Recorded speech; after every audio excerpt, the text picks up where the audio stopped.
So then let's consider first of all, what is a mind in the grip of vicious circles?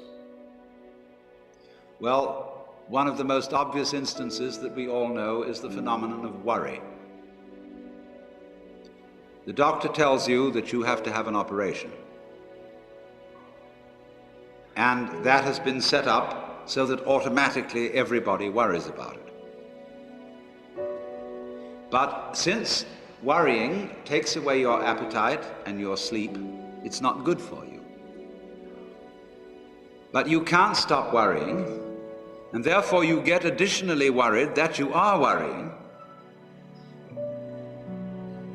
And then, furthermore, because that is quite absurd and you're mad at yourself because you do it, you are worried because you worry because you worry.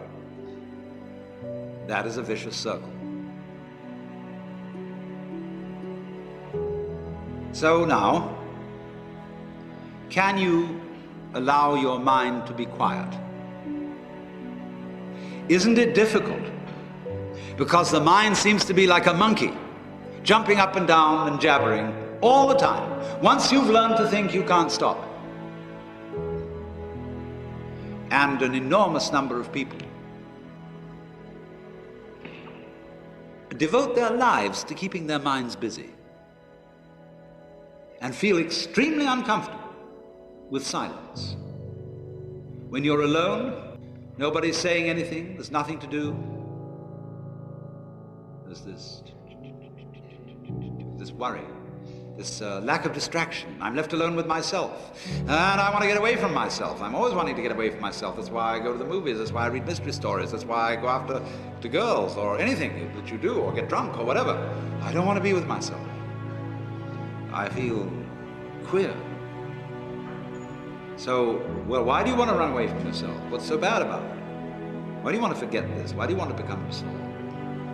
Because you are addicted to thoughts.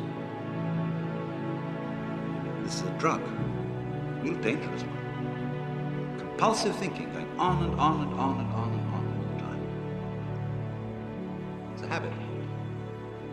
So there's a difficulty about stopping that activity. And you really have to stop it if you want to be sane.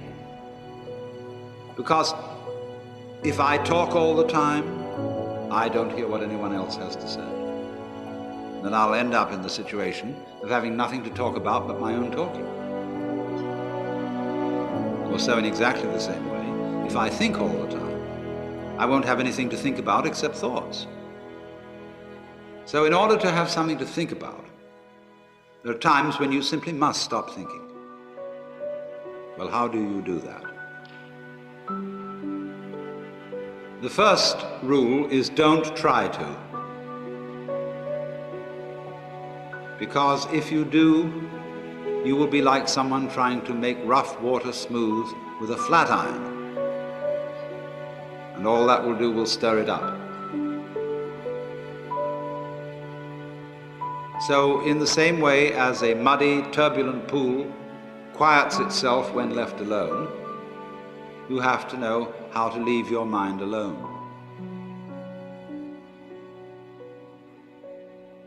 It will quiet itself.